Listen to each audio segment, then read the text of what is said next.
So I want to share this testimony. I'm just letting them roll today. But about 2 weeks ago, I went into the jail, right? And there was somebody in a single cell that was being, held, and they were covered so you couldn't see. And they were going berserk in their cell. They're banging on the door. They're yelling. The other inmates like, bro, shut up already. You know what I'm saying?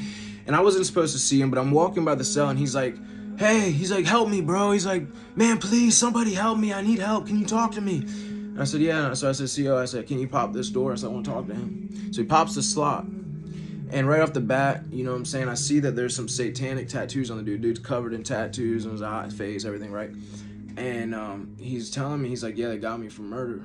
You know what I'm saying? I got 3 murders right now. I'm in here for it. And that's why they wouldn't let him out the cell. That's how I knew he wasn't lying, because they wouldn't even let him out the cell. They had him segregated or whatever. And he said, I'm in here for murder. He said, but I'm going to pray to Satan. He'll get me out of here. You know what I'm saying? I looked him in the eye. I said, bro, I was in this exact same cell, matter of fact. I said, if it wasn't this one, it was the one right next door. And I said, you know who I prayed to and got me out of this? It was Jesus. I said, Satan's not going to get you out of this, bro. Satan's the one that got you in this. And so it started this 45-minute conversation. And this dude was a high-ranking, you know what I'm saying, whatever you want to call it, a warlock, whatever. He said he was sacrificed. He was a Haitian dude. He was sacrificed as a baby to Satan. You know what I'm saying? He was the one chosen in the family to follow Satan. He was telling me, he's like, I was an evangelist for Satan. He said, I had my whole neighborhood, he said, openly doing witchcraft, openly doing worshiping Satan. You know what I'm saying? He said, I don't sleep. He's telling me, he's like, oh yeah, this demon, I got this way. He said, this demon that got me in here, he said, I had to fast 30 days in Haiti in the wilderness to get this guy. To get this demon, I had to fast 30 days in the wilderness to get him. You know what I'm saying? He said, what happened is I started dating a Christian girl. She was a backsliding Christian. She was a smoking crack Christian. You know what I'm saying? But what happened is she started trying to bring him to church. And so what started to happen is he started to get his interest peak, and he started kind of stepping in church a little bit. Started seeking, God in a way, opening himself up to it. And what happened is that those demons retaliated.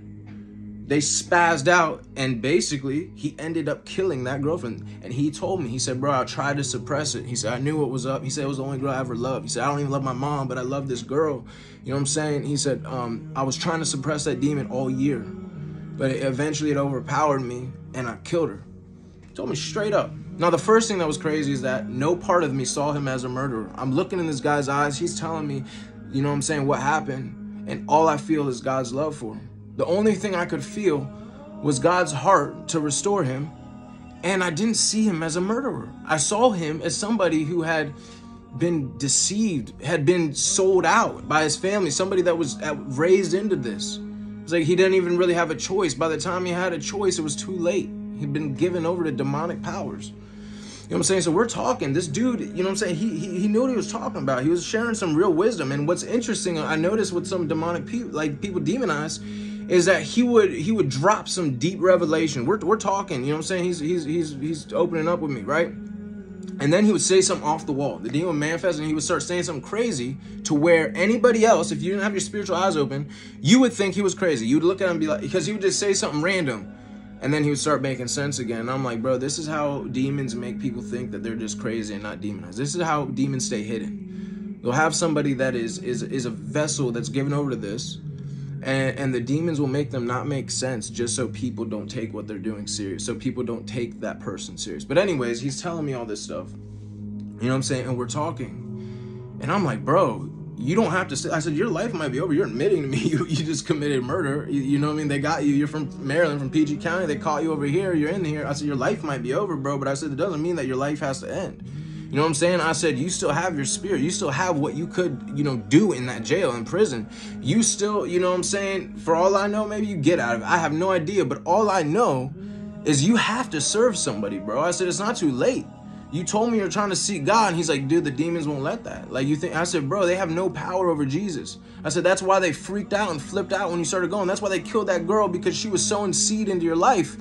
And I said, you have to make up your mind. He said, bro, I just want to serve myself. He said, I don't want to serve Satan. I just want to serve myself. And I understood exactly what you meant. He was so sick of being a slave. He was so sick of being driven around that all he wanted was, he couldn't comprehend being a slave to Christ.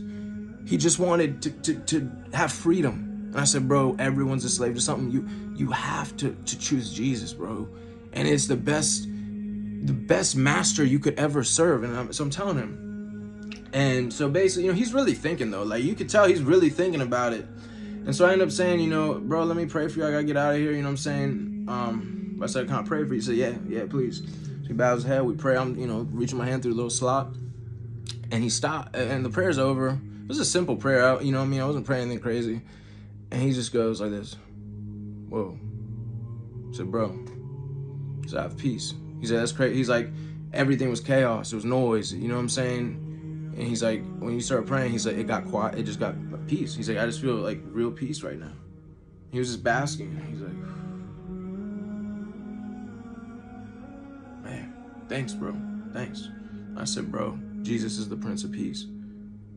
When you submit to him, when you truly give yourself to him, bro, he has something that you couldn't comprehend waiting for you. And so, you know, I share all that to say that what blew my mind about that testimony, because he's telling me everyone was scared of me in my hood. Everyone, like, I was known as that dude that was a Satanist. I was, you know what I mean? And he had so much pride in that.